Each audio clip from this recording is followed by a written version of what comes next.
शशकूर्मकथा। एकस्मिन् वने एकः शशः निवसति स्म।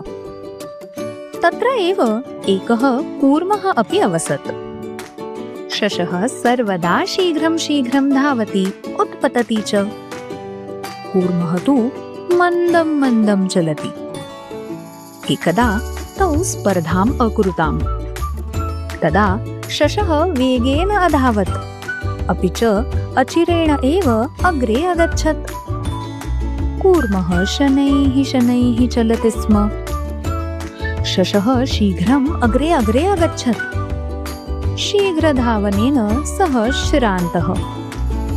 अतः शशः कञ्चित् कालं वृक्षस्य अधः निद्राम् अकरोत्। किन्तु कूर्मः न विरमति। सः मन्दं मन्दं चलित्वा शशस्य अपि अग्रे अगच्छत्। केनचित् कालेन शशः जागरितः, चकितः च। सः अतीव वेगेन अधावत्, स्पर्धां जेतुं प्रायतत। किन्तु कूर्मः पूर्वम् एव जितः।